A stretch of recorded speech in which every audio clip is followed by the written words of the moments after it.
Yeah, I welcome you again for this course on earthquake geotechnical engineering, and we are going to have today the fourth lecture on this course, which is related to engineering seismology. In fact, this is linked with the last lecture, and it is in continuation of that third lecture, the topic on engineering seismology.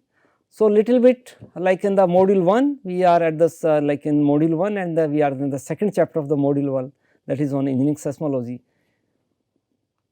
Here let us have the recap from the last lecture third. What we discussed, we talk about introduction to engineering seismology, we talk about seismic waves which include body waves as well as surface waves, and we also discuss in detail the internal structure of the earth. Now what we are going to talk in this case, this fourth lecture, which is on engineering seismology itself. The first is plate tectonics. Like that when the earthquake, why the earthquake occurs. So, many people, like when they say, then there is a theory which is called what we call the plate tectonic theory, and this is basically basic hypothesis that plate tectonics is nothing but it is that the earth's surface consists of a number of large intact blocks which are called the plates, and that these plates move with respect to each other. The earth has a layered structure.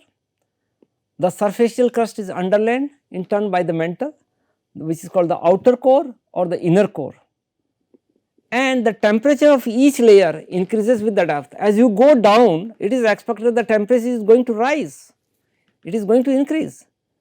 That as a result, there is a large temperature gradient which is in the mantle, cause the semi molten rock to move slowly by convection.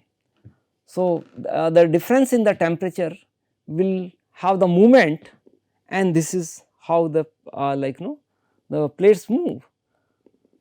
The in the case of this can be also understand that crust is broken into a number of large plates and smaller platelets. Shear stresses on the bottom of these plates, which is caused by lateral movement of the convecting mantle, and the gravitational forces cause the plates to move with respect to each other. The earth's crust is divided into 6 continental size plates and about 14 subcontinental size. So, which you can see in this figure. What you have in this figure? On the right hand side, there is a map of the world with the different plates. On the left hand side, there is a list which is with the 6 major plates. So, you see, like whole of the world could be divided into 6 major plates. One plate is African plate, which is here. You have this African plate, this is the boundary for African plate. Then you have American plate. When we say American plate, it is both North American as well as South American plate. So, combined North American and South American plate will be called American plate. Then you have Antarctic plate, which is just below this line. Antarctic plate can be seen here. Then Indo-Australian plate, which is combination of Indian subcontinent and Australia. So, this is Indo-Australian plate. Then you have Eurasian plate, which is include Asia as well as Europe. So, this is this side, and on the another side of the globe, it is, if we combine both, like that this is, so Europe and then Asia. So, Eurasian plate. Then you have one Pacific plate, which is basically for Pacific Ocean, which covers whole part of the Pacific Ocean. So, these different 6 plates are there. Now, within these plates, these are the major plates. There are minor plates are also, like for example, within Indo-Australian plate, there is a Indian plate. Similarly, you see Philippine plate, Cocos plate, and then more of that, these are there. So, here in this figure, the major tectonic plates, mid-oceanic ridges, trenches and transform faults of the earth. Here arrow indicate the direction of plate movement. So, you could see that there are arrows, and they are showing that the direction of the plate movement is shown here. Continue with this. Relative movement of the plates causes stresses to build up upon their boundaries. When there will be movement within the plates, then stresses will be built, and this stresses will be built along the boundaries. As movement occurs, strain energy accumulates in the vicinity of these boundaries, and this energy is eventually dissipated either smoothly or continuously or in a stick slip manner that produces earthquakes. Coming to when we talk about earthquakes, then there are some geometric notations. So, let me talk first figure and then we can come back here to understand on the slides. What you have when earthquake source is inside the earth, it is not on the surface. It may be quite deep, shallow earthquake which is normally around 10 kilometers in the depth, while you have another like 600-700 kilometer deep earthquakes. Here there is a source of energy of earth is called focus or hypocenter. This you can say this is the point where earthquake attacks originate. Then immediately on the top of on the surface on the mother earth, the immediately vertically above is called epicenter. So, you could see epicenter. Now, on the earth we are not only always measures that our record on epicenter, rather we are could be measuring at some distance or at a site or observer is sitting here. So, the horizontal distance between epicenter and this site is called epicentral distance, while the vertical depth between epicenter and focus is called focal depth. This is kind of a triangular. The distance between the source and the site directly, that is diagonally, that is called hypocentral distance. So, you have in this triangle 3, one is focal depth, another is epicentral distance, another is hypocentral distance. So, this is also explained further here. Earthquake results from rupture of the rock along a fault. The point at which rupture begins and the first seismic waves originate is called the focus or hypocenter of the earthquake. So, the focus or the hypocenter is the same thing, whether we say focus or hypocenter of an earthquake. That is the point of origin of an earthquake. Although fault rupture can extend to the ground surface, the focus is located at some focal depth, or that is also called hypocentral depth. So, we can say focal depth or hypocentral depth, that is the vertical distance between focus and epicenter of the earthquake, which is on the top of the on the ground. The point on the ground surface directly above the focus is called the epicenter, as we discussed.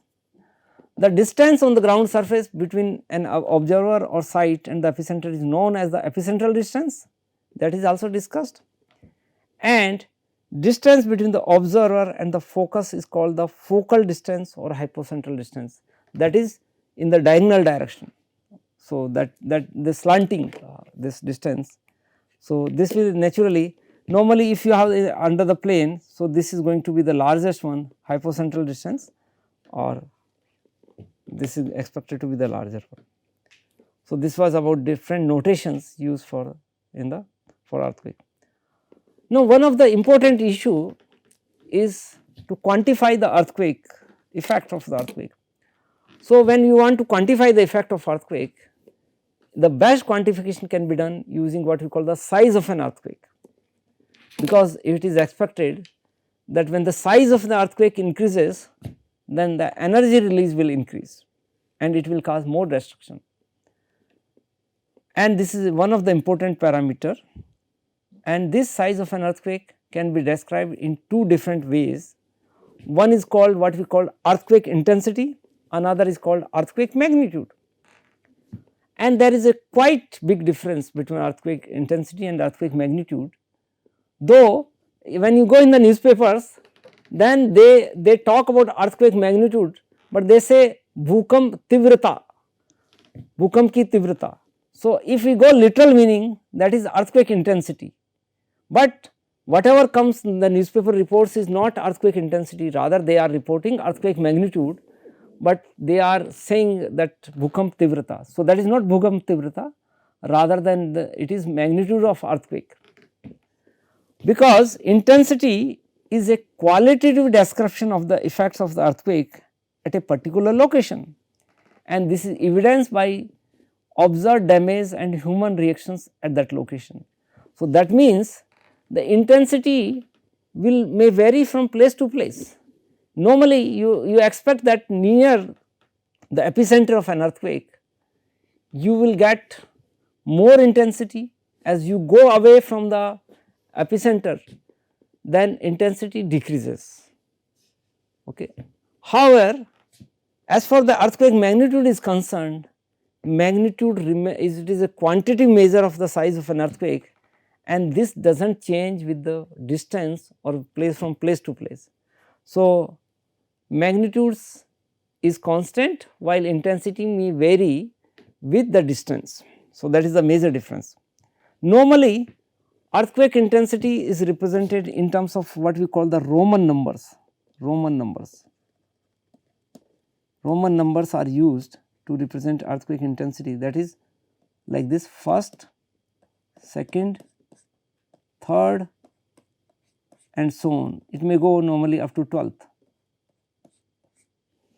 While earthquake magnitude are represented by, normally you have in the decimal points, single decimal points, for example M 5.7 magnitude earthquake or M 8.3 magnitude earthquake. So, this is the way how the earthquake magnitude is represented.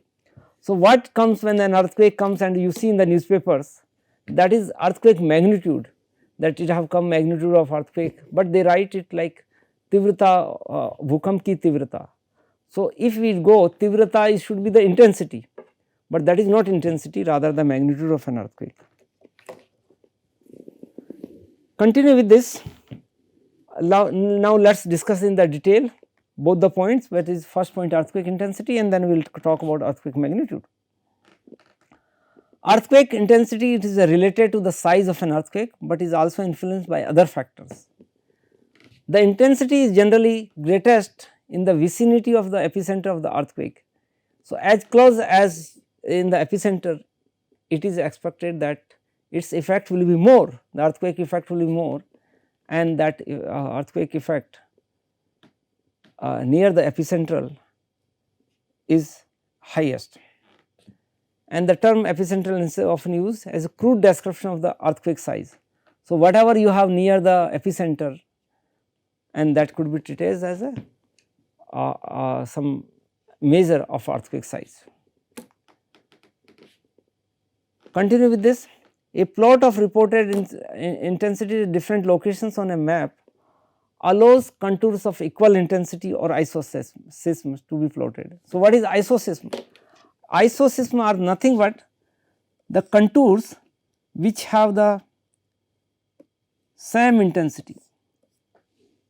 Isosysm, iso means similar, sys means from seismic point of view, that have that. So, if we plot, then it will be isosysm. Isoseismal maps can be used to describe what is called the spatial variation of intensity for a given earthquake. Here this word spatial is coming, and this spatial word is not particular, or like you say that like different, rather it is related to space. It is not a general spatial, it is related to space. The spatial means which is related to space.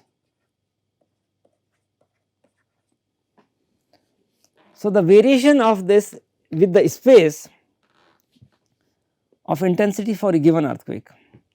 Isoseismal map shows how the intensity decreases or attenuates with increasing epicentral distances, and we will this is some of the examples of isoseismal map showing earthquake intensity. There are two figures, A and B. Figure A is from the 1968 Inongoha earthquake in New Zealand, and figure B is from 1989 Loma Prieta earthquake in Northern California. And in both the cases, modified Mercalli intensity scales, that is called in the short MMI, MMI stand for Modified Mercalli Intensity Scale. So, in the preparation of both the maps MMI scale has been used.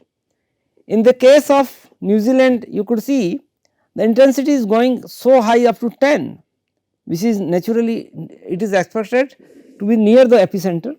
As you move away from the epicenter outer region, the intensity decreases. So, you have 10, then 9th, 8th, 7th, 6th and 5 and then finally 4th is also here. So, these are the contours. So, when we say these are the isosysmal lines, like for example, this is one of the isosysmal line, that is a line on which the intensity remain constant, then it will be called isosysmal. As for 1989 Loma Prieta earthquake, which is occurred in California, the intensity is given here. Here Roman number as well as the normal numbers are also written, but we will prefer only the Roman numbers for to show the intensity. So, is 8th magnitude, 7th magnitude, 6th and then you have So, here the minimum magnitude intensity of earthquake is it is not magnitude, it is intensity of earthquake, it is 8 intensity, 7 intensity, 6 intensity. So, that is it 6, 7, 8, you do not have the intensity 5 here because it was like maybe magnitude was high. So, this was about earthquake intensity. Now, popularly mostly MMI scale is used and this scale is in use since 1931 when it was proposed. Some of the salient features of this scale I will discuss, rest of the things you can go through it. So, according to the MMI scale, the earthquake intensity is divided into 12 zones. First is the earthquake where you do not feel at all it, not felt. Of course, if you have the instrument, it may record little bit because there is some activity, but normally it is not felt. So, this is one thing. Then second category, if you have the weak earthquake, then it could be there. Third, again weak earthquake. In the fourth, you have the light earthquake. Fifth, moderate earthquakes, and sixth strong, and seventh very strong, 8th severe, 9th violent, 10th extreme and 11th again extreme and 12th is also extreme. So, 10th onwards you have all three related to extreme events. Now, in this MMI scale for different range, to call it not felt, what is on the right hand side in the table, the explanation is given that what is the meaning of this. For example, severity, damage slightly in specially designed structures, considerable damage in ordinary substantial buildings as partial collapse, damage great in poorly built structures, fall of chimneys, factories, stacks, columns, monuments, walls etc., heavy furniture overturn. So, these are the different, in this case, categories of MMI. Depending on which category you are like, you can select, or other way, if you know the characteristic, then you can say that this should be according to this table, this should fall in this category 1st to 9th.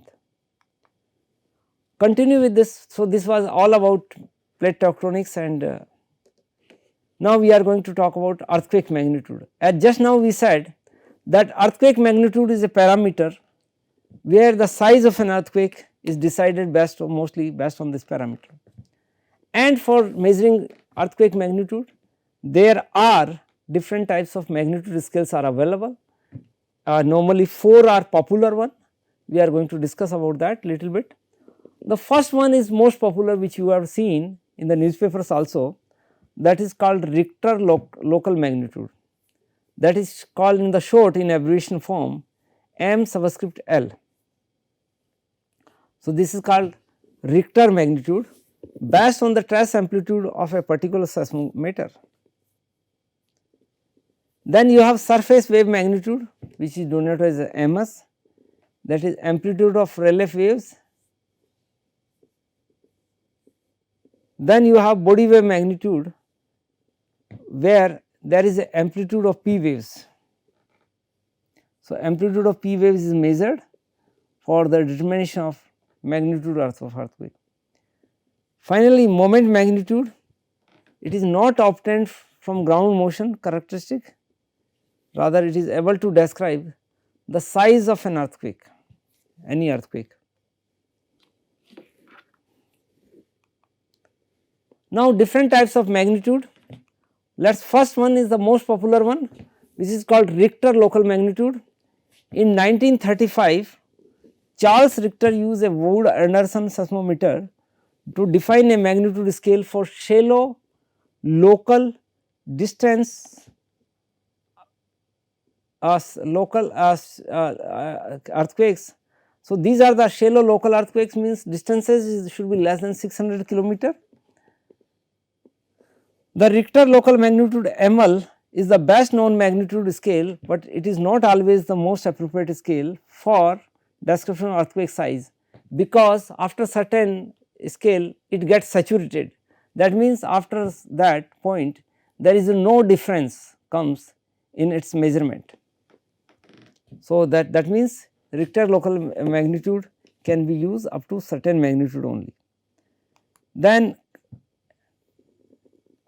here the Richter local magnitude is denoted by m subscript L, as you could see in this equation, and the simple formula for finding the local magnitude is this: log 10 multiplied by amplitude, and then you have the reference on the right hand side minus, after minus you have some point for the reference.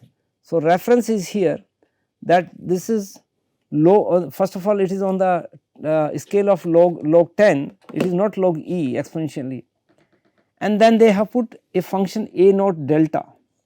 What is a naught delta is here the empirical formula a naught, which provide a reference amplitude, depends on the epicentral distance of the station delta. So, its value of a naught will depends on delta. A naught is a function of delta. So, and then you have the amplitude A.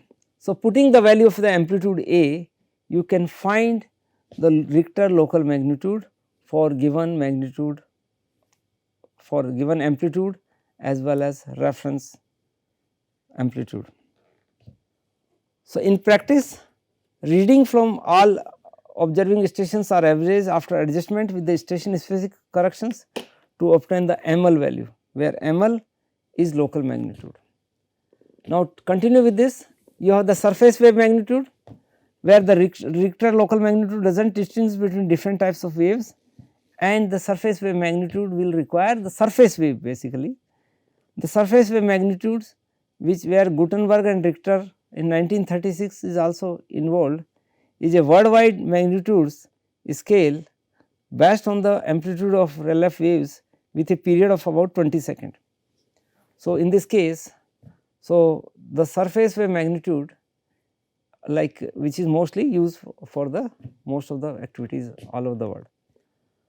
In continue with the surface wave magnitude, it is based on the maximum ground displacement or amplitude. It can be determined from any type of seismograph. The surface wave magnitude is most commonly used to describe the size of shallow, that shallow means less than about 70 kilometer focal depth, and distant, which is farther about 1000 kilometer, moderate to large earthquakes.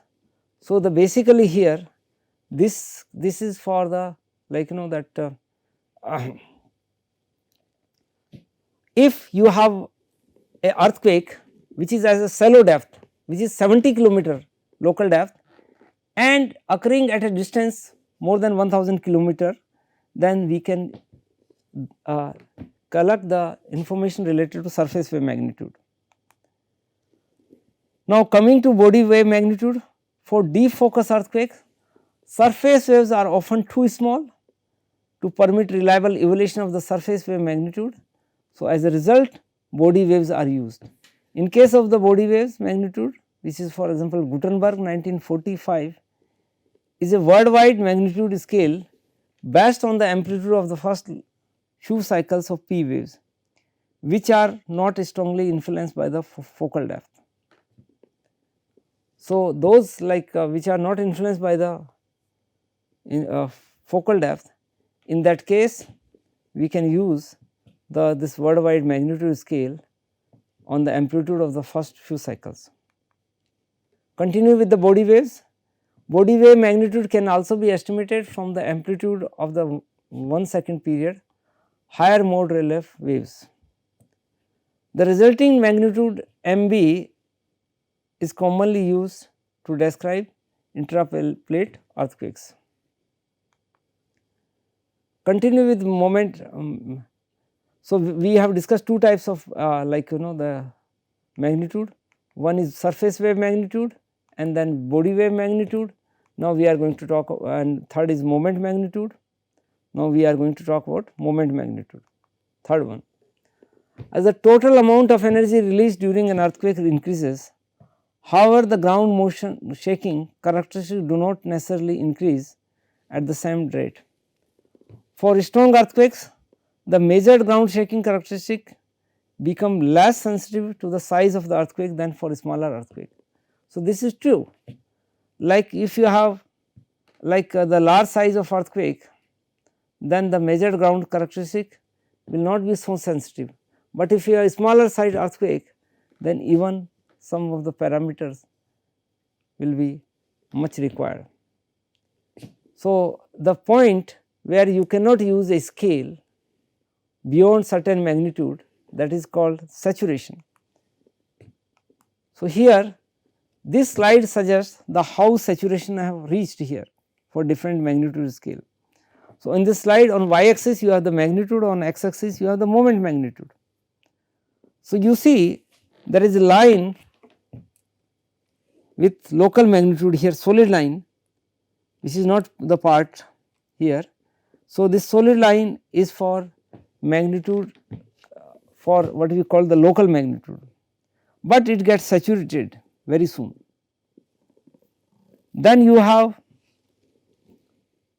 another magnitude which is called surface magnitude ms, which is given by this dotted line, and then you have body wave magnitude, which is given by this mb and mb here, and then finally you have moment magnitude. So, moment magnitude is denoted by mw, which is here, and then you have mjma also, which is JMA stand for Japanese Meteorological Agency. In this slide, JMA is nothing but Japan Meteorological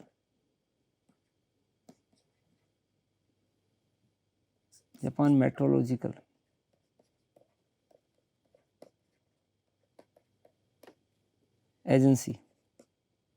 The agency, like it is kind of like our IMD in our country, JMA is like this. Now, after discussing about the intensity and magnitude of earthquake, let us talk about little bit about the energy release. The size of an earthquake depends on the amount of energy released, and the total seismic energy released during an earthquake is often estimated from the relationship Gutenberg and Richter. So, there is a relationship which is given by Gutenberg and Richter in 1956, and this relationship is here, that logarithmic of E, where E is same as E stands for energy here. So, E, capital E is for basically energy.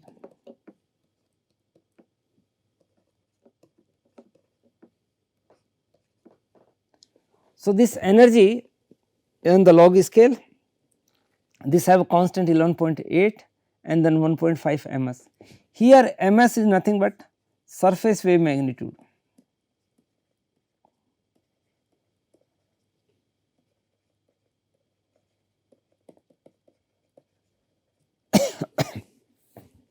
So, you could see that as the ms increases, the energy release will also increase, which is expected also. Continue with the earthquake energy. Earthquake magnitude scales are logarithmic, hence a unit change in the magnitude will correspond to about 10 times change in the magnitude parameter. That means ground motion characteristics or seismic moment. the energy which is released by an earthquake is related to magnitude in such a way that a unit change in the magnitude will correspond to a 32 times change in the energy. So, as a result, for one of the example, a magnitude 7 earthquake therefore would release about 1000 times the energy of magnitude 5 earthquake. So, you may have 5 magnitude 1000 earthquake that will be equivalent to a single earthquake of 7 magnitude. So, when you increase the magnitude from 5 to 6, it is 32 times. When 6 to 7, then again another 32 times. So, 32 into 32 will be more than 1000. So, that is the case here. So, thank you very much for your kind attention.